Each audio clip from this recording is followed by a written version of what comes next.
Sqwadcast, episode 44, I think. 44. We have two special guests, two rookies. We have Will. And we have my dad. Hello. I'll take these. It's hard to talk with the headphones and you hear your own echo. But we are talking about workplace experiences.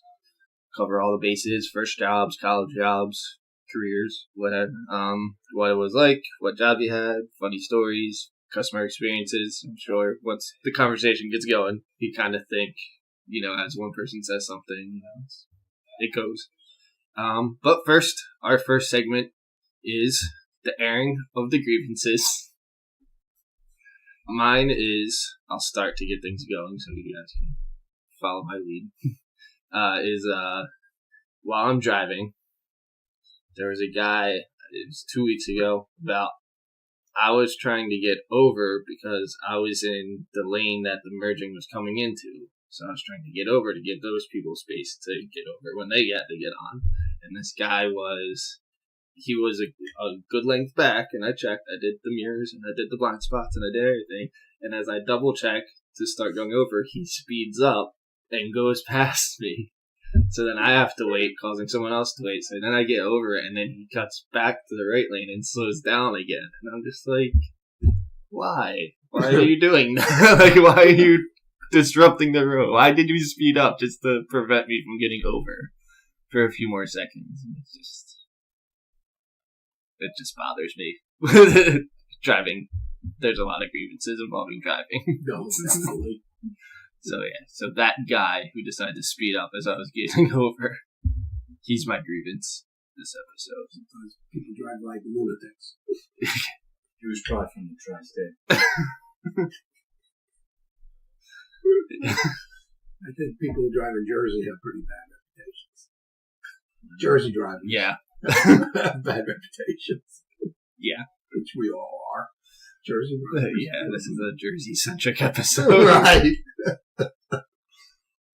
I was driving some of my friends the other night, and I took the wrong exit off of 695 to get to my place of residence, my confidential place of residence. And because there's north and south exits, and so I was supposed to take north one. I accidentally took the south one, and all I had to do was U-turn. But my friends were like, "Oh, he's going the wrong way. He doesn't know where he's going. We're lost." I'm like, I just made a U-turn, and I'm going back in the regular. But yeah. Well, my grievance is when you board an airplane, everybody goes up to the counter, right? You could be in zone 9, and they're calling zone 1, and they're standing right up there, blocking the entrance to the plane. It's like a mat. Everybody gets up and converges on the entrance there, and you can't get. I don't even know who's getting on or who's waiting to get on, or it's all blocked up. And I have zone 4, and there's all these people standing there in front of me with zone 9, right? And they're what are they doing there? They're not until zone 9. They should wait their turn, sit in their seat. You're not going to get on any sooner. Right. The flight's not going to leave without you. And they announce on every single flight, please stay seated until your zone is called. And then everybody gets on. So it's like a free-for-all. They used to board the back of the plane first, by rows. Then they started this stuff with zones. You pay to get on earlier so that you can get overhead space. So it's a pain in the neck. I think the whole thing needs to be revamped. Go back to boarding from the rear of the plane forward. They actually did a Mythbusters episode about that. The quickest time to board a plane. Oh, yeah. They did back to front. I think they did front to back. Then they did outside in, windows first to the aisle. So that's how they boarded it. And I think they did another crazy one. And I think they said back to front was the quickest way. Yeah. You do first class, and then, if your seat was there, you do back to front. And so they, did a lot of different combinations of, if it was assigned seating or if it was free seat, like free for all. And they did a lot, but I think it was back to front with assigned seating was the quickest way. They got people on and they got everybody sat down and like. Right. Because there's a lot of variables. You got people trying to stuff 50-pound bags into the overhead, trying to slam the thing down. So that's my grievance. And now they do it where sometimes, like Southwest, you don't get a seat. Right. It's all open seat. Yeah, exactly. Because I've had that too when we've gone to flight. And you could just end up anywhere. Mm-hmm. It's like that. You got to just pick a seat. Right. Then it's a free-for-all. You think the zones are going to wait till you don't even have a zone and they say, okay, pick your seat. Everyone runs for the seat they want then. Some people like window, some people like aisle. Nobody likes the middle. As long as it's not the middle. Nobody wants to sit in the middle seat. I think I was on a band trip once, and I wanted the middle seat because we were all sitting together. Like, I knew everybody, and we, like, cards were still, we were playing card games, so I wanted to be in the middle, so, like, everybody, I had the cards, I had the table, like, but then we ended up sitting that a person already had that seat, so it was me and one other kid, and then the kid in front of us was playing with us. So I was like, I got stuck next to the one stranger in this. Right. But, yeah. That's when you're rock, paper, scissors. So you were playing cards around? Yeah, the kid in front, and he was, I think he was going through the seat. Yeah. We had it all planned out. And then the one person who wasn't in band that was on the flight. I think my grievance is when you go to the grocery store and then people just leave their cart in the middle of like 3 parking spots. There's a whole rack 15 feet to the left. You didn't even have to go too far, but 15 feet. You could go to the right, and there's a curb. You can put it by the curb, so you're not really by the spot. I think I'll leave it right here in the middle of all 3 of these parking spots so no one can park here. Now there's 1 spot in the entire 5 parking spot area. People wandering around in the supermarket too, just lost, blocking your path. Sometimes you want to get into the grocery store and out quick. You know just what you want. You go, and then there's somebody there with a list, looking around, their card in the middle of the aisle. Well, there's at the Target near my place. It can be rough sometimes. It could be like Times Square, like just everybody. Like there's blockage of people that are by like the dollar stuff by the registers, and then people trying to register, and then there's like the health and bathroom stuff is right next to that, so people picking up like toiletries and stuff, and it's just like a convergence of people. I'm just like, I just want to get my thing and get out. I need one thing of body wash and out. Like, right. And then nothing's worse. Then you finally get a car, and the wheel doesn't work on the car. So the entire time you go through the store, you're pulling to the right. Oh, pulling to the right. Oh, sorry, I didn't mean to bump into that stand of items here. Pulling to the right. Pulling to the right. Didn't mean to knock down that pyramid of soup. Yeah, it's an adventure going to the supermarket. Mm-hmm. That's why I leave it to Mrs. Gonzalez. The maternal unit. Right. Well, that's our grievances. Otherwise, making good time. So we're going to get into our workplace experiences.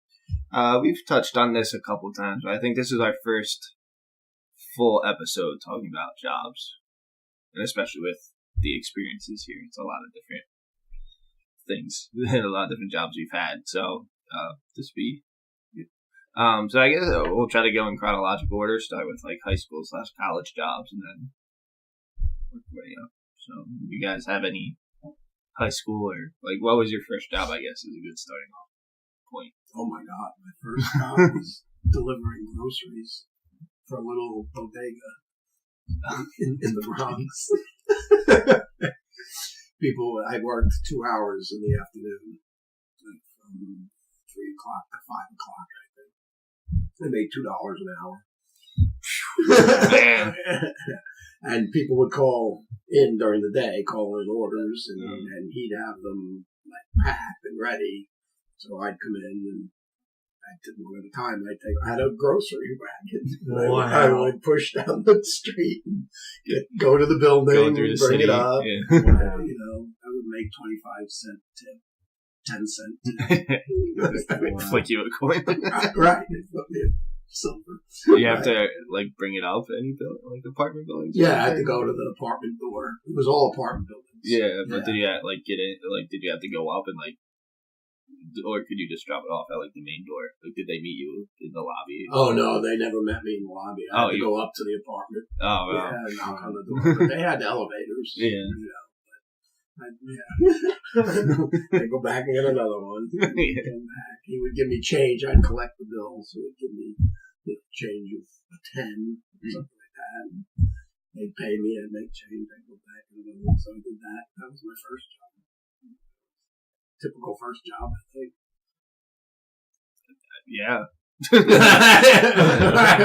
You were setting the standard for Grubhub. Right. Yeah.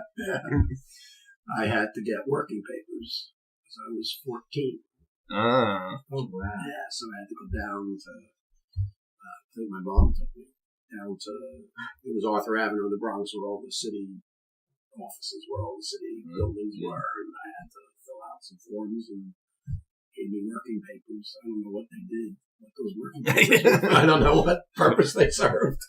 I guess I just kept a record of that you were kids, young kids working or something. Yeah. I don't know. Hustling at a young age. Yeah. Starting young. Like $2 an hour. What a cassette player.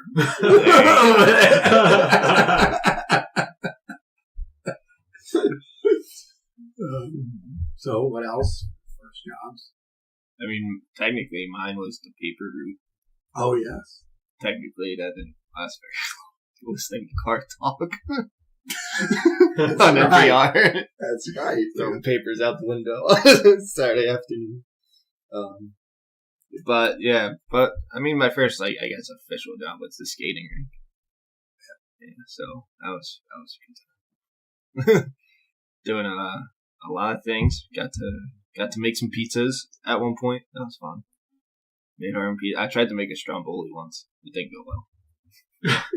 we had extra crust because we switched from buying frozen pizzas from the grocery store. We'd get the dough and we just do the cheese and the pre-made sauce. But then I guess the boss was like, "Hey, it'd be cheaper to make our own." So we started doing that, and we had leftover crust one day. And they were like, "If you want to try to do something, you can." So I was like, "Well, don't have to tell me twice." So we did half of it with the sauce that we made ourselves and the cheese, and I flipped it over and put it on the rotating oven, and then it came out all bubbly and stuff. I don't think I closed it off, right? Just bubbly and falling apart. And I was like, "Oh well, I tried." I think there's a certain technique to sealing a stromboli. Yeah. You have to know how to do it. This wasn't a Michelin star restaurant. I was doing this. Right. I was doing this in a skating rink cafeteria. Right. But yeah, it was fun doing the skates. I was getting the rush at the beginning of the shift. It's handing out all the skates, making sure all the sizes were right. People coming up and saying, "Oh, this size doesn't fit. Do you have another one?" And then just doing nothing for 3 hours until I returned the skates at the end of the shift, and then you got to put them all away again. It was very. So did they adjust? The skates adjust? They were just shoe fit skates. Yeah, they're just whatever size shoe you wore. Right. The skate we went from a toddler 11, so a little guy, all the way up to adult 14. Did you ever have anyone that little? Oh yeah, it was big for birthday parties. It was so a lot of the little brothers or sisters, and they tried to skate. The parents would hold their hands and try to skate. So yeah, we gave them out a fair amount, and the summer camps as well. You had to in the sun. That was the worst. That was Black Friday every day. Just when they start free time during the summer camp, and every kid in the skating rink is coming at Coming to the counter. yeah, going to the counter, and there's like 5 of us just going back and forth, throwing skates at each other and calling to the back. I need a 14. It's just like throwing them. Yeah, it's definitely a rush. Everybody comes at once. Yeah, but that was I did a variety of things. That's what like on my resume. It's always tough. Like worked at a skating rink. It's like, what did you do? I did like everything. Right. I did that. I blew up the inflatables that we had in the ring, and I did security, quote unquote, on Friday nights against the 12-year-olds that came on Friday nights.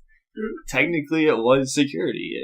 That's what the manager said we were doing. Like, and didn't need to do much. Just put wristbands on the kid and make sure they didn't. I was always up front. Most of the stuff was going on in the back, all around the skating floor. So, did you roll the big dice? Dice a couple of times. That is such a specific. Yeah, I forgot about the dice.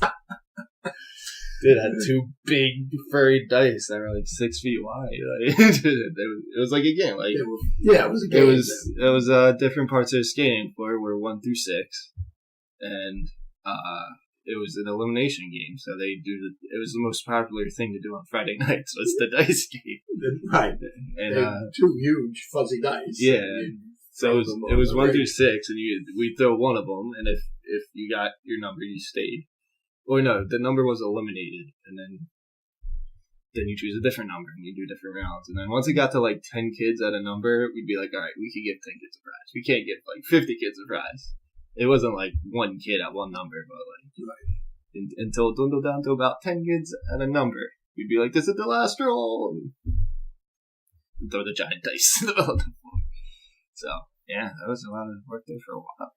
Yeah, you worked there for 4 years. 4 or 5 years, and I did camp. So yeah, did a lot of things there. That was quite the job experience. Learned how to blow up inflatables. Learned how to throw giant dice. Learned how to make pizza. My first job in high school was at KFC, which was quite the experience. And I had a little bit of everything too. There was one day that they tried to have me make the chicken. It didn't go very well. That was the first day and last day I was told to make the chicken. And I worked there the entire year.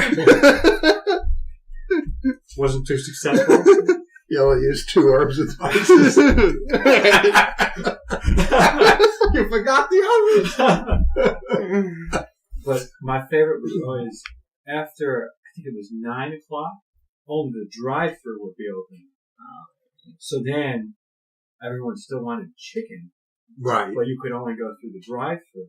So we would always get people not in their car trying to come through the drive-thru to get chicken. Like walking up to the drive-thru window. The best I've had is someone on a bicycle one time pedals up and comes to the box. Oh, hey, but the sensor only works when it's a car. Oh. So you don't really notice someone's there, and it's not big enough, right? Then you just hear someone screaming in your microphone. You're like, what is that? I'd like to order some chicken. I'd like to order some chicken. Is anyone there? And then you're like, oh, someone's at the because there's like a little light, and they actually time how long you take. Right. So that's why they have the car sets off the timer once they're there. They time how long it takes you to take the meal, box it, put it in, give it to them, and they time it every time. And at the end of the week, it was like a contest. See who could be the fastest. I was never too bad, but I never quite took the title there. Yeah. Never my, never got the grand prize. Couldn't quite take the prize with that one. Picturing the Domino's commercial with the guy with the boxer where it just like flays someone. That was the hardest part. To get it, you have to be quick. Is to go from either the oven or the heating rack into the box. And then, depending on what you order, too. It could be anything. KFC has the sides, too, where it can be a little... Oh, yeah. Did they get biscuits or coleslaw or mashed potatoes? Yeah, there was more stuff than you would think. You didn't realize how much stuff is there. And it all goes in the box. It all goes in the box, no matter what it is, yeah. Make sure the everything goes in the bucket. Right, make sure you have the lid on the potatoes. Yeah. Mm-hmm. And then the the other one that was the greatest is they started to do a chicken sandwich there without a bun. It was just 2 pieces of chicken. I don't know if you remember that. I don't remember that. There was a spree where they did a chicken sandwich where there was no bun. It was just 2 chicken breasts with lettuce, tomato, and cheese and sauce in the middle of the 2 chicken breasts. It's like the 2 chicken breasts were like the bread. I don't know how they came up with that stuff. It was impossible to make. Impossible. How do you take 2 cooked chicken breasts and get lettuce, tomato, and sauce to stick in the middle of 2 chicken breasts? It was impossible to make. Every time I made it, it would get rejected. Every single time. You'd be like, Will, it needs to look like a sandwich. It's supposed to look like a sandwich. You need to redo it. How did you get this to stay? Next thing you know, your lettuce is on the left side of the box, the tomatoes on the right side of the box, and all you have is 2 pieces of chicken with some sauce, not even connected anymore. They're just falling apart. You have to carry very careful. Yeah. And then the timing. And then your time. So where was taking so long? How long did you work there? It was about a year. About a year. That was my first high school job, and I did that. Yeah. Wow. How old were you, if you don't mind? Probably 17. Okay, yeah, that's when I started at the skate. I was a senior in high school, yeah. Mm-hmm. And then that next summer, I worked on a farm, organic farm. Ooh. And that was an experience too. That was one of the hardest jobs I've ever had. Just all day working on a farm, planting things. It's hard work. It was a hard job, but it certainly makes you appreciate food and things you get. How work goes into it. It's a physical job. Physically exactly. Mm-hmm. That and all the animals, nothing like seeing all the animals every day. That was always an experience. They stink. They're so smart though. Yeah, they are. Oh yeah, we had it's organic farm too, right? So they were just chilling. They're just hanging out. Yeah. So they had goats on the farm, right? And they were so smart. I don't know how they learned to do this, but they would put their head under the fencing, plastic fencing to separate the animals and everything from the actual crops. And one of them, or a couple of them, had learned to put their head under the fencing and then lift it up. And then all of them would run in. The one would hold it up, and all of the other goats would run in. And then he would go in. And then there'd be 30 goats in the middle of the field. And then, what do? You have to herd up the goats. Right. All we have are me, my neighbors, and a couple of workers. We're all there. How are we going to herd up these goats? So you've got 3 of us on bicycles in the middle of a farm, pedaling around, trying to go over the dirt and not right on the plants, trying to capture these goats and bring them back to pen them. And the goats were laughing at them. They just sit there and they're just eating like the tomatoes, looking at you. It's like these guys, they'll never get us. Well, I don't know what you're thinking. You think I can move on that bike? You can't even move around. I make a joke about it. One of my bits is about my roommate's dog. My old roommate's dog, and it was part border collie. Border collies are like smart dogs, and the way my roommate trained it was to put bells on the door, so it would hit the bells every time it needed to go out. But then it started doing it just to go outside, come back in 20 minutes later to hit the bells again.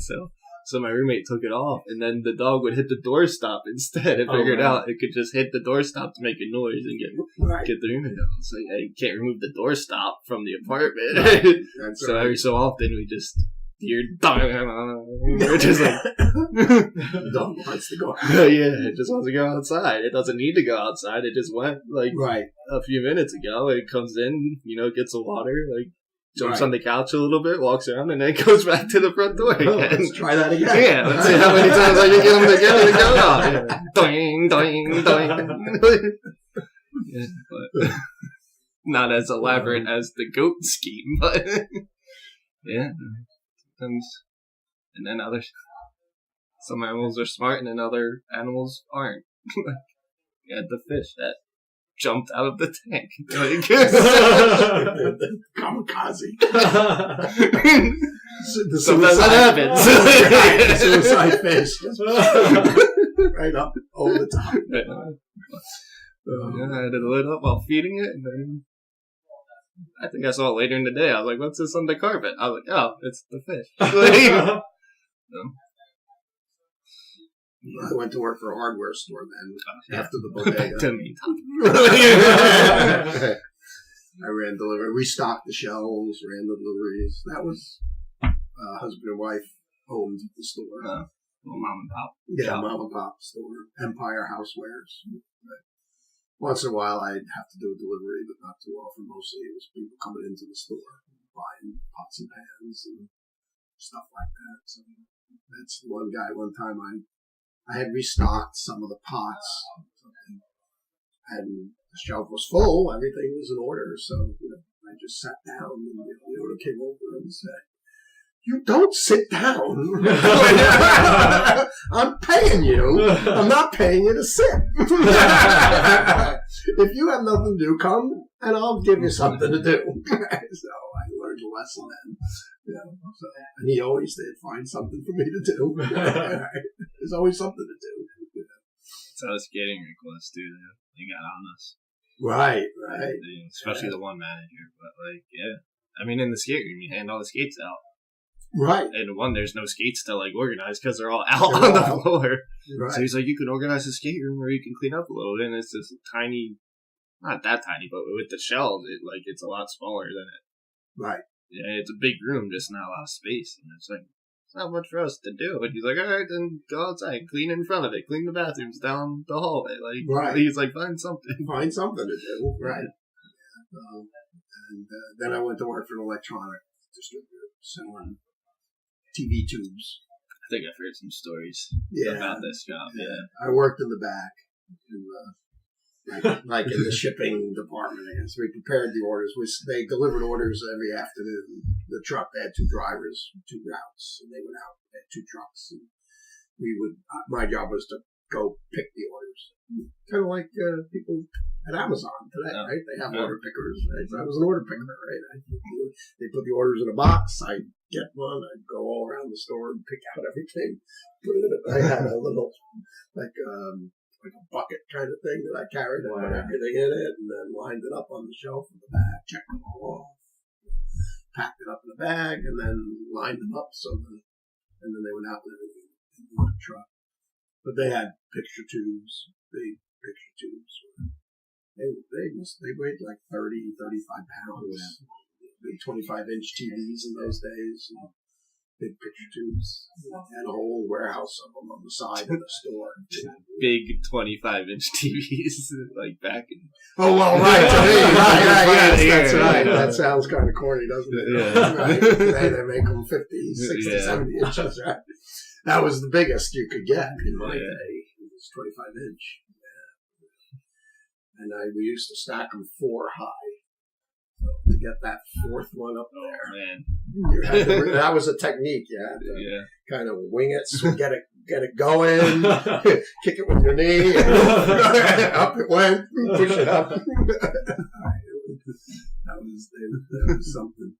But that's how I got into the electronics, and then that led to my job when I moved to Florida. And I just went, and there was an electronic distributor there. I didn't have a car or anything. I just went into that store and dropped off my resume. And I went back home and listened to some tunes. I wasn't really doing a good job of looking for a job. But then this guy, we didn't have a phone in the house there. So this guy, there was a knock on the door, and it was the guy from the electronics place. He was holding my resume. And he came in, sat down, talked, I had an interview right there. And he hired me. So I worked the counter. That was a promotion. I got out of the back. I was up front, working the counter, answering the phones, taking the orders. So I did that for Lauderdale for a while. They were leading through. It's fine, because, if we don't talk and I hear background noise, I can reduce it, and then it reduces throughout the entire thing. So it's whatever. That's why I didn't want to talk for just a few seconds, so I get that snippet of background noise, and then it clears out the rest of the cast. So it's no big deal. I can edit. I'm a pro editor now after teaching myself after our former editor left. I think, what was the next job I had after I lifeguarded for that 1 year in that apartment while I was doing summer camp at the skating rink. I forgot that was. What apartment was that? In the next town over. In West Efford for that 1 year. Oh, right. I forgot about that. Sorry, one of the running jokes we do is that we don't say where we are and we just like beat around the bush. Right. And it becomes like really awkward trying to like not say where we Right. Not that it matters, like I don't know who's gonna know, but it's just forgot to fill you guys in on all of the inside jokes that we do. Okay. No, we're newbies. Yeah. But yeah, I worked there and it was a very stressful, like she didn't want to hire me until she was in charge of the apartment complex and the pool. So like right now I work for a lifeguarding company that like gets contracted out. So they deal with the pool and the apartments or swim club, whatever, just do their own thing. But here she was in charge of everything and she didn't want to hire me until I was certified. But I was like, is it going to be worth it? Will I make enough money to not only get the certification back, because it's like $150 to $200 your first time getting certified. So I was like, will I make that money back? And she's like, oh yeah. Like, don't talk to me until you do it though. I'm not going to say anything. I'm not going to talk about schedules. So I sign and I go in the next week and she already has the schedule made, but I'm working summer camp. And I was like, this is what I wanted to talk to you before I took the test. Like, and she's like, so you're telling me it was the whole summer. It was all 3 months of summer. And it was 4 guards and she rotated. So everybody got the same hours. And she's like, so you're telling me I have to redo the whole schedule? And I'm just like, well, yeah, like, sorry, but I tried to talk to you ahead of time, and you didn't want to talk to me until I was certified, like, so. But that was an easy. It was a private apartment complex, and so 2 of us were on at a time, so like, worked with one guy was also trying to be a comedian, so we would like share jokes and stuff, and. One kid was like a 15-year-old at high school. It's hard to relate to him, but like everybody, the girl who got me the job was like mutual friends with other people I knew, so like we knew each other, and there was one day it was literally just like nobody showed up. It was just me and her mom like came by and visited us, and that's what we did for 8 hours. It was just like nobody came to the pool the whole day. It was not a busy pool, right. Like even on like 90-degree weather days. People won't come to the pool. Wow. So I I read the entire second Harry Potter book in one shift, one time. Right. Like, because I read like a chapter or two, and then I'd guard once people in or clean up a little bit, all this stuff, and then just one day just nobody showed up, and I finished the entire book. So, but now I'm still lifeguarding. So. One of my next jobs was at Home Depot. And that was seasonal, which basically means you could do anything in the entire store. Right. Wherever they need help, that's where it would go. Yeah. And it was my first week when I started working there. Just like Christmas seasonal or like No, it was during the summer. Yeah, okay, so it was during the summer. They call them both. It's just anytime someone who just comes through. Right. They hire usually for the summer and around Christmas too, so they have both in the season. And I had just started. And they were showing me, they have those 25-gallon water jugs that people buy. Like, oh, Will, this is how this works. You take them from the back, put them on the large cart thing, roll it up to the front, refill the container, put the old ones in the back. I was like, okay, I can handle that, no problem. Here I go. Put all these things on my cart, roll it down, and I get to the front of the store and they say, hey, Will. There's a pretty big puddle underneath you right now. Do you see all that water? And I look, and I had taken one of these 25-gallon jugs, and it had a crack in it. And I had left a trail from all the way in the back of the store, because they keep them all way in the back. It's in, the stock room. It's all the way back there. And you could literally see the entire way I had walked through the store with my cart. There was just a trail of a puddle of water. And the next thing I know, what do I get?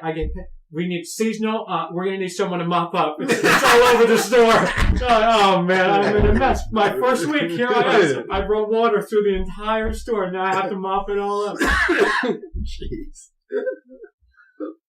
Those are the big jugs for water coolers, right? Yeah, exactly. Like the office. Right. Yeah. I had to change them. I never changed them before, and when you work in a school as a guy, you're usually in the minority. That's just the way it is. And I got asked one day, they're like, "Oh, you're a big, strong man. How about you? Can you change it for us?" I was like, "Maybe. I've never done it before. I'm not that strong either." But took a lot of lifting and getting it just right. And I was like, "All right, my job here is done." See you guys. It's a funny thing, right? Because you just pour it the water starts coming out as you're turning it. Yeah. It starts going in. This one had a seal that the bottom part would puncture as you put it on. Oh. So it wouldn't. I guess they figured out that problem too. Yeah. So it wasn't just gushing. As we lifted, I lifted it, and then it cracked. And they did a little. Somebody got a glass of water in that tiny plastic cup to make sure it worked. Right. Well, I used to do them at the electronics store, right? Yeah. But they didn't have any stopper or anything. You just took the cap off and you poured it, and it would start. But then the water in the cooler would stop it. Improvements. I'm trying to think what else I did after lifeguard and did camp and gave campus tours. I've told a couple of these stories. That was fun. Getting some crazy questions. Then I remember one day I met a kid from here, from Deptford, in Maryland, and he's a phys ed major. So, of course, he's on my tour. Right. And his parents were super nice, but they just had every question you could think of they were asking. And this was a Friday afternoon tour where I'd planned to go to the beach for the weekend. And I'm just like, come on, guys. Enough I wanted this to be short and sweet. And then I'm like, it usually took an hour and a half to do the tours. Maybe I'd stay for 2 hours, answer questions at the end or something. And I was like 3/4 through the tour at one of the main buildings. And I was just hitting the hour and a half mark. And I was like, oh man, still have the tour and the questions at the end and all. I think I ended up leaving. I was like, I could leave by 3:00. And I left at 4. I was like, oh. But they were super nice. It ended up being the 3-hour tour. Yeah.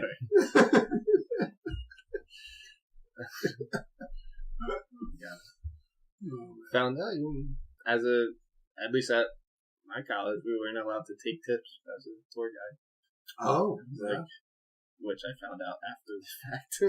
The same dad, yeah. Well, I haven't. It wasn't every day occurrence. Right. Who tips a campus tour guide? But it was that he was. Apparently I did really well and answered a lot of his questions. And being in the same major as this kid and all this stuff. And they were talking to me at the end, and he gave me a handshake.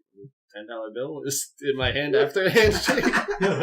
And then a month later, we were working in an open house. And it's it's a big thing, and it's a lot of tours going at once and all this stuff. And another tour guide walked up to my boss and was like, "What do you do if a parent offers you money?" And she's like, "Oh, you're not allowed to take it. That's a rule. You don't take any tips. Just politely say no, or if you want, you can get in and say this gets college rules."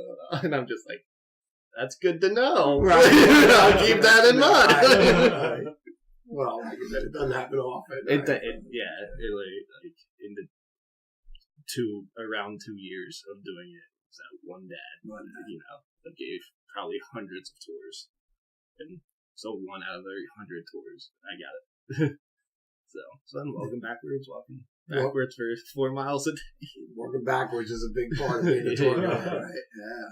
That's another question parents always asked. They're like, "So do they teach you how to walk backwards?" I didn't know how to walk backwards. And I had, during the summer, doing 2 tours a day for 3 months, I had it down. I had my cadence down. I knew when to stop for water. I knew to take a sip out of my water bottle. I knew when I was sipping water, I could ask questions so I could keep the time going. I knew where the giant rock on campus was, so I didn't run into it.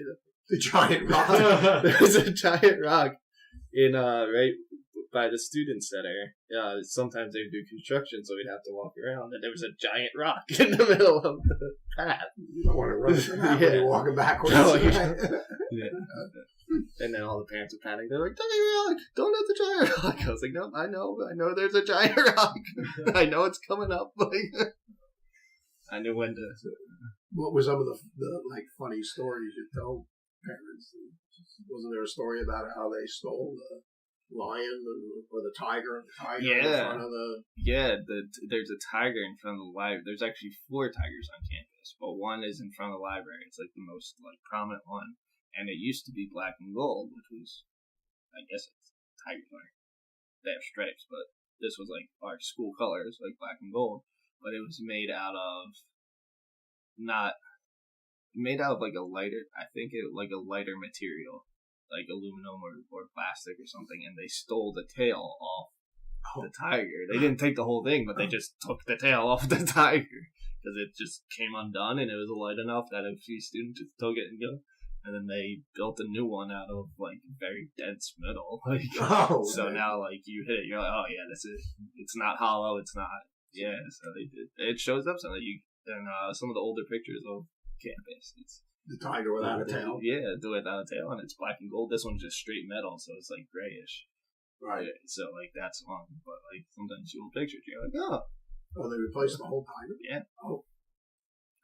They could just put a new tail on. You would think, but they let the whole. I don't know. They didn't. Yeah. So yeah, there's that. There was I did a couple tours with Robbie, which he's been on, so our 12 listeners know who he is. Right. And you guys know who Robbie is. Just he gave. We have a piece actually it's in front of the library. There's a grassy knoll area that was called the beach, which because like in the nice weather, kids would get on their towels or blankets and like study outside or do something. That's why it got coined the beach.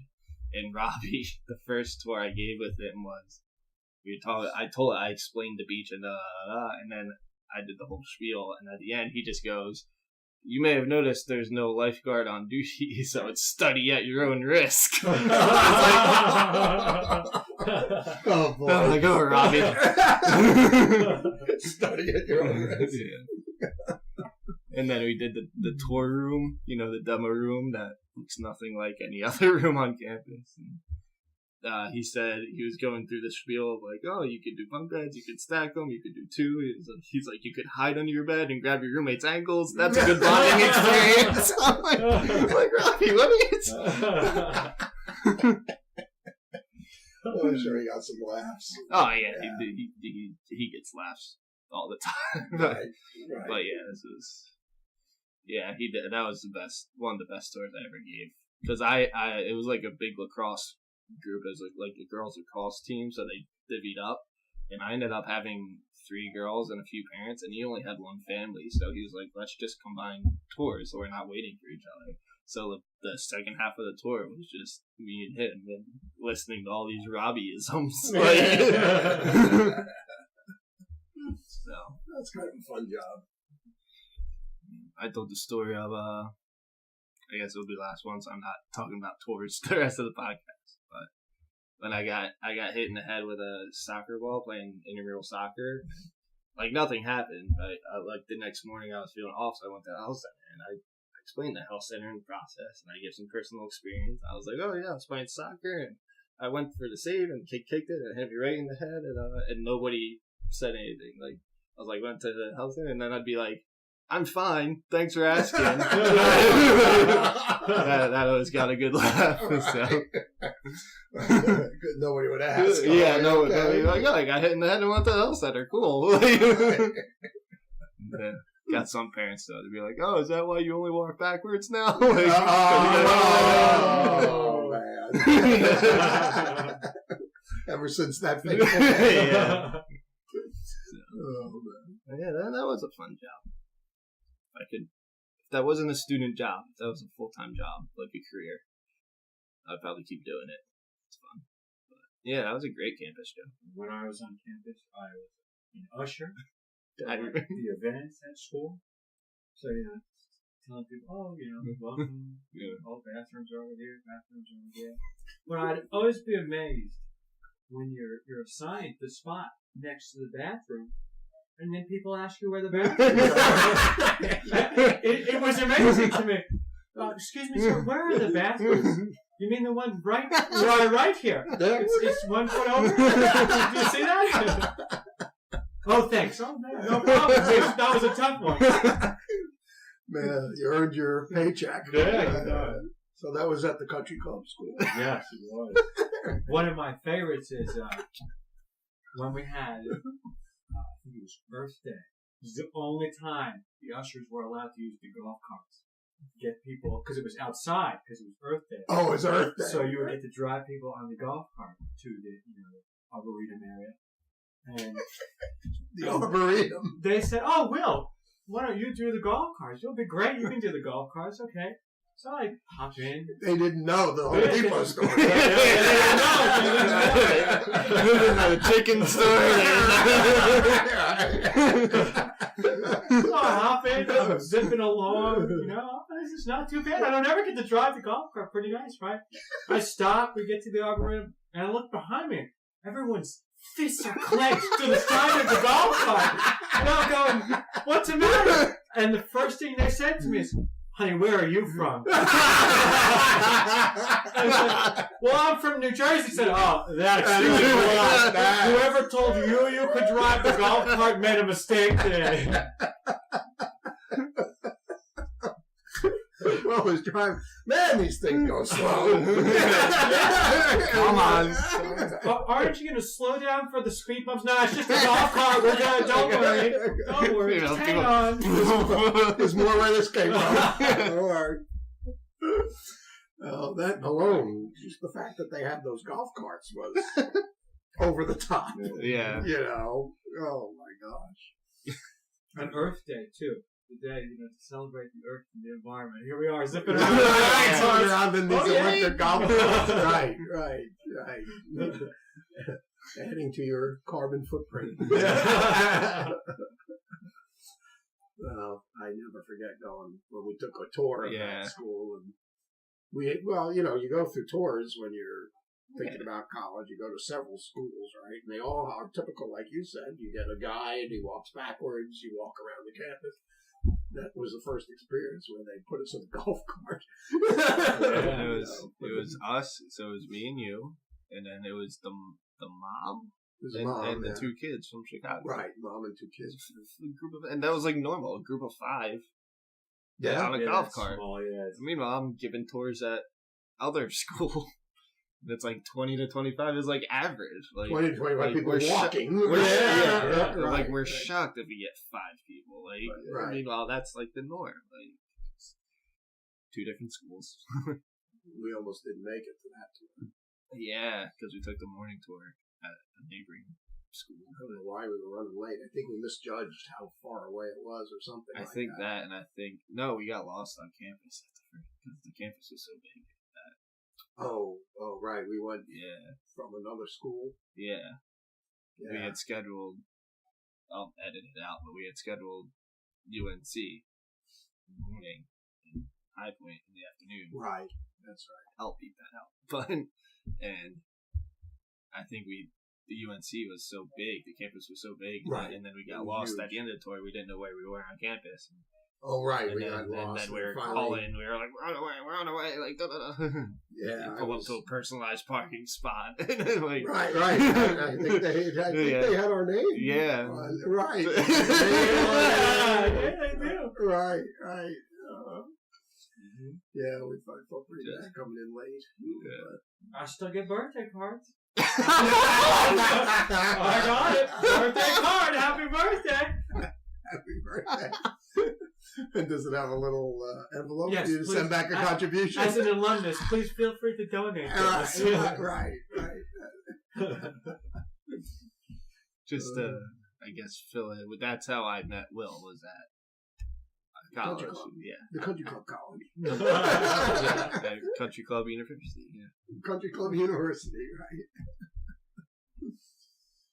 Oh man, so we got going a little bit there. So, any last minute work stories, experiences? I'm sure we could once the conversation gets going, like we kind of went for a while, but I'll look up questions. I did get thrown out once. So it was Sell and Discover. I was out in the field because I was just asking this guy to sign up, and he just kept saying, "No, I'm not interested. I don't want to do it. I don't do it." I just wouldn't relent. And finally, he just took his hand and big window down on the counter. What about no? Don't you understand? I got all shook up. I came home. I remember coming home and saying, "Oh my God, I pushed this guy too far." And so I went back up to my office and just tried to settle down. And then the phone rang, and it was the secretary from the office. He called and asked me to come back, and he signed up. Wow. Yeah. So it was quite an experience. Yeah. So we have Alice from Atlanta. Does Alice have a question? I see one question, but I'm going to rephrase it just a little bit. The question here is, what video game sound effect can you still hear in your head? But I'm going to change it out. Like, what's something that you see or hear or smell that always brings you back somewhere? Like earlier today, cleaning out my room because we're at the satellite campus for Sqwadcast, and I saw a Little League hat, and I could just smell the dirt from the Little League fields. Like just immediately. I mean, there's still some dirt on that hat, but like as soon as I saw that hat, just like the smell of the dirt and the cleats on the asphalt going into the thing. So just like something like that. Is there anything you see it like you see an old car and you're reminded of a first car or a friend's car, or a certain meal always brings you back? Guys just don't remember anything. I don't know. I do remember some video games. Oh, you do? Okay. Frogger comes to mind. The sounds of Frogger was one that you'll always remember. Especially since it was on Seinfeld. But, I can't think any offhand. But yeah, you're right. That smells and tastes and often send you memories back. Every time you see a golf cart, you just go back to get Vietnam flashbacks at the office with the water jug. With the golf cart. When I was younger, even we went to one of our family friends' houses, and they had bought, I guess it was a go-kart, not really a golf cart. And they had a small lake too, because it had been a camp originally at their house, and they bought it, and so it had more of a pond. It wasn't that big, the water. Needless to say, you leave Will driving around for a good 15, 20 minutes. Next thing you know, Will and the go-kart are stuck in the water of the pond. In the pond. Oh, man. So I have quite the track record with small little machines like this. Right. I don't get too trusted anymore with those. I guess every time you go up to a water cooler, Right. The water cooler at work. Will, can you change it? No!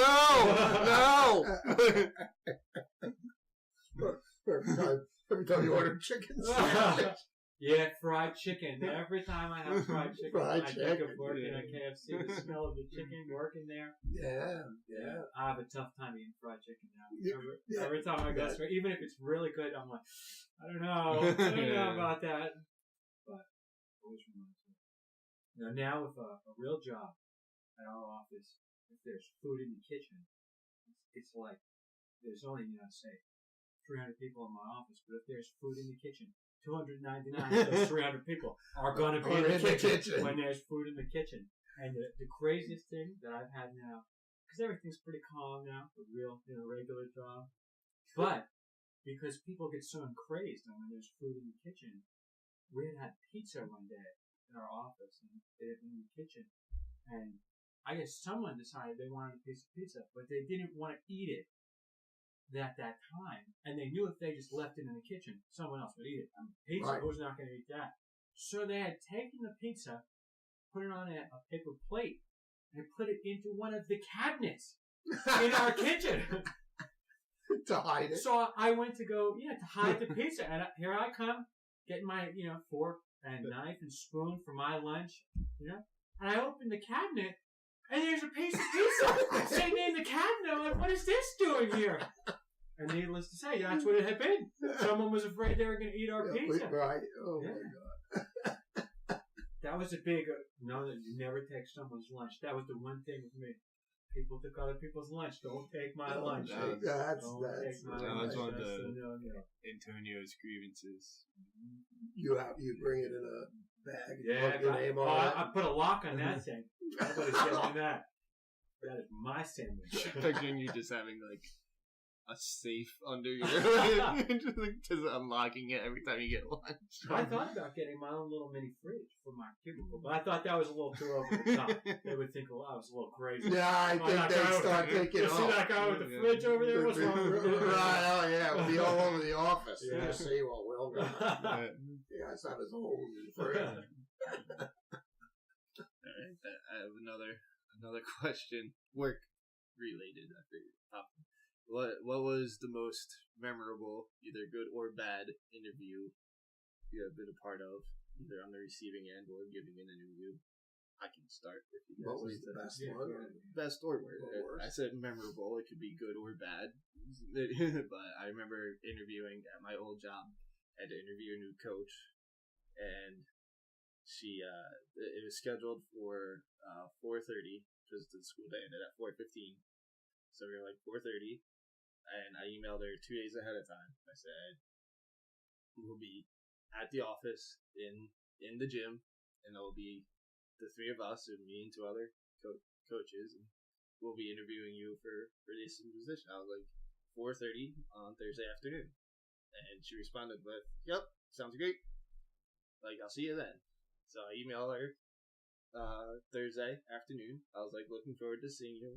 Going to interview. She goes, okay, see you then. 4:15, 4:20, like 4:25, no sign of her. Email her again at 4:30. Me and the two other coaches are just waiting. And I email her again. I was like, just so you know, we're in, because there were 3 gyms on campus, even though I already specified in the original email what gym we were in. But I said, like, the office in this gym, like, in case you were wondering which gym we were in. No response. Right. We call it at 4:45. We're like, she's not showing up. She didn't get the job. Like, right. Right. And get home, and I check my email at 6:30 on my home computer.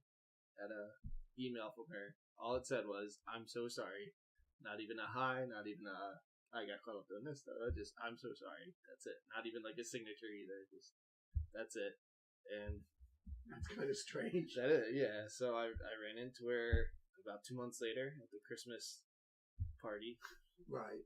And she walks up and she goes, "Oh, I just want to let you know I'm so sorry for missing the interview." I was like, that doesn't affect me in any way. Like, you're the one that lost the job. Like, I mean, she was still, it was an internal job, so she was still at the place. But like, it was just the fact that every other candidate was already there. They were there early. We didn't make them wait if they were there 10 minutes early. We would just be like, "Yeah, we're ready to go if you are," and they come in, and we interviewed a total of 5 people. And everything else went fine, but there's one woman just didn't show up after multiple confirmation emails. Wow. You always try to get to an interview early. Yeah. If you're not sure where it is, like the night before, you do a dry run, make sure you get there. Yeah. You know, that's the last thing you want to do is be late for an interview. It was internal too. She's already at. She's at the location. Right. She has 15 minutes to get from one building to the other, and no wonder what happened to her. I never got the explanation. She apologized a couple times, but I wasn't gonna ask. I wasn't gonna be like, "Oh, well, what happened?" I was like, "It's all right on me. I don't mind. I still have my position, and we found someone else." So. Well, I had to go interview at where I work now. It's like a little fortunate. I work for a very large marketing company. right, whatever. I mean, I can edit it in post. Right. So you can't drop it, I think. Right. But anyway, we went through total reorganization. That was 9/11. I was in the hotel on 9/11 that morning. We were there for the big meeting where they were telling us all the jobs that were going to be available. So then 9/11 happened, and I had to drive home. And anyway, I had to go back. Then, like a week later, I had to go back then and interview for a job. I had actually had 3 interviews. So it was just kind of strange after all of that to interview someone. to have to go and sit through interviews. Yeah. So I don't think I ever really messed up an interview too bad. I mean, I've had interviews and didn't get jobs. Yeah. You know, I know. Yeah, I don't think so either. but I don't remember really. I don't remember saying it, like being in the interview thinking to myself, "Oh, I'm not going to get this." Yeah. No. I don't know about if you ever had to hire someone. No, I've never had So that that's why yet. I asked if you're on the Except for now. other end too. Like if you interviewed someone, you're like, this person's gonna get the job. But Yeah, I've had to hire people. When I was hiring people, they made me stick to a very strict script. that's what. Right, questions that were all pre-made. They were all tell me about a time when you had a disagreement with your boss. Right? How did you handle it? That was one of the questions. They were all tell me about a time when this happened.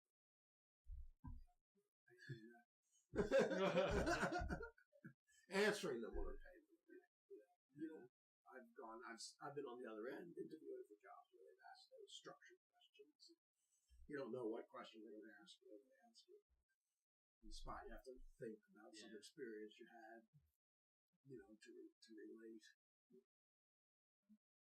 That's the same thing with teaching interviews. Almost every interview, like 90% of the interviews I've had for teaching is name one time you had to discipline a kid and how did you do it and what was the situation. That's right. Every describe interview. how you handled it and what process you followed. I just remember my current lifeguarding interview. You know, it's a very high school job. It's a lot of high school kids working in the summer, college kids. You know, and I was older. I got it when I was still 24. I think. Yeah. So, and I showed up, shirt and tie, pullover, like fleece. I didn't go like full suit. Shirt and tie, dress pants, dress shoes. I'm marking the portfolio, and the boss comes in. Right? He's a very friendly guy. He's a great boss, but he comes in wearing like a khaki like vest, like khaki shorts with like a blue t-shirt. You know, it's got like SeaWorld or like Jurassic Park or something. Right. You know, like. And he goes, "Oh, you're looking pretty spiffy today." And I'm just like, "This is an interview, right?" Like, I can't imagine what he's seen interviewing like high school kids. Like, I'm sure for a lifeguard job. Yeah, right? I'm sure some of them show up in like a t-shirt and shorts, and Flip flops. Yeah. I'm like, even if it's a cat, like I wear a sleeveless lifeguarding tank. Well, not at this job. That was my old job. This one I wear the company shirt, so Right. it's a t-shirt. I mean, we usually take it off in the sun, but company shirt and a bathing suit. It's a casual job. I'm not going to show up to my interview in a bathing suit. Like I'm going to show up in nicely dressed. Yeah. Right. So, sometimes I've interviewed at one school over the summer. It was like casual Friday. They were wearing like their Spirit shirts and jeans, and I'm in a full suit on like an 80-degree summer day, and I'm just like, oh, okay, that's cool. You guys can wear t-shirts at this interview. But they were principals though, so I didn't say anything. But I wasn't gonna make that joke. But just sometimes I am overdressed.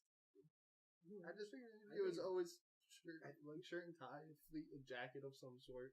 Yeah, I think it's better to be overdressed than underdressed for an interview. Yeah. Respect that more than if you're underdressed. Yeah. Because you lose points if you're underdressed. Definitely. Yeah. I think the easiest interview I had was that one in Florida where the guy came to you. He came to me, knocked on the door, sat down at the kitchen table. Yeah. Said, "Okay, come in tomorrow." we opened at 8:30.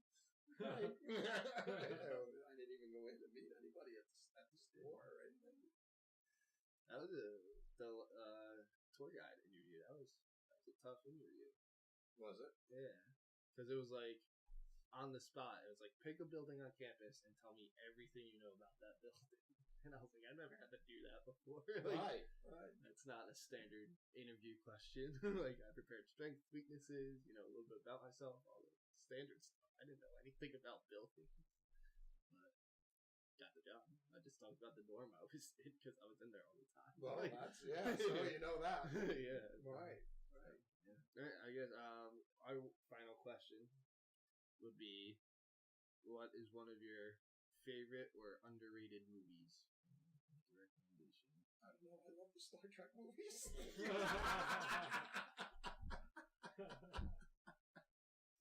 The most underrated. There's a lot of controversy with Star Trek 4. It might not happen. Oh, that would be a shame. People got too big. Chris Pine became too big. Chris Hemsworth is announced Thor. They're asking too much money. They're asking for too much money. Movie stars. Yeah.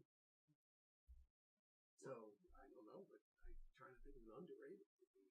Well, one of my favorites is Whiplash. That just came out. Yeah. 2 years ago. Yeah. Have you seen it? You don't know what it is. It's about a college jazz drummer. And he's like at this prestigious. Basically, it's Berkeley. It's just like off-brand Berkeley. They don't call it Berkeley, right? Yeah, but it is. It is. It is Berkeley, right? And he's a jazz musician, and he's trying to get into the big jazz thing, you know. And he gets in, and then he becomes like the main drummer, but the teacher is just insane. He works so hard, and he insults kids, and he yells at kids, but the band performs so well that the university keeps him on, and it's so tense. The entire movie is just so tense. Like, I watched it, and I usually sometimes I'll peek at my phone, or I'll maybe get up and come back, and I don't miss anything, but it's a movie or TV show. But this movie I was watching the entire time because it gets so crazy. It was a great movie. Yeah, and it's great. What's his name? The actor, the teacher. J.K. Simmons. Right, he does the Farmers Insurance commercials. Right, yeah. And then you see him throwing a chair at a kid. Oh, he was such a great acting job. He won the Oscar. Intense. Yeah, he won for Best Supporting Actor. Miles Teller is the drummer. Oh, okay. So, yeah, that's a great movie. That's the one movie I recommend to everybody. I don't know, what's a good one? Whiplash. Just watch Whiplash. Yeah. And being in jazz band, I can't imagine my high school jazz teacher doing that. He's the complete opposite of that. Right, nothing like that. Yeah. Or TV shows, I guess. No, we didn't do a lot of prep for this episode, but I'm just, it's hard to think of which ones you think are underrated. Favorites. Favorites. Yeah. We were talking about the Fire Festival documentary. I haven't seen that. No. There's one on Netflix and one on Hulu. It's two different documentaries. It's not the same. But it's crazy. It's about this guy who tries to make, Okay. I have. I don't know all the details, but I have high level understanding of fire. It's crazy. It never happened, right? It never happened. No, it completely fell apart. But the guy running it tried to make it happen. He tried so hard to make it happen. And people were telling him, you can't do this, you can't do that. This is just unreasonable. We don't have the money. We don't have this. We don't have that. He's like, we'll make it happen. We'll make it happen. It's just insane. Well, I love The Untouchables.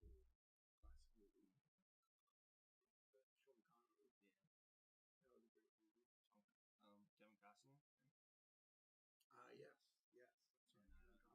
Yes. That's right. And Robert De Niro played. What's his name? Al Capone. Al Capone. Yeah, that was. I like that movie. I'm trying to think of the other one. Kevin Spacey was in a long time ago. I think Babe was a surprise movie too. That'll do, Pity. Yep. That'll do, Pity. I always quote Shrek though when he says it. When he's like, "That'll do, donkey." Right. That was pretty much the old. That guy had very little lines in the movie, right? That was pretty. One of his only lines was "That'll do, baby." It was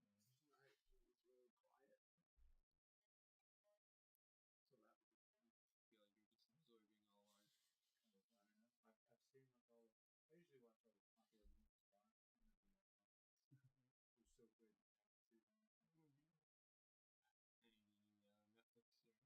I usually watch all the popular movies. I'm so good. Any Netflix or series you've been watching? I've been watching Breaking Bad. That's really good. Crazy too, but very good. I haven't seen it. So. Have you seen it? Yeah, the most popular show. It's one of the most popular seen The Office? It's a low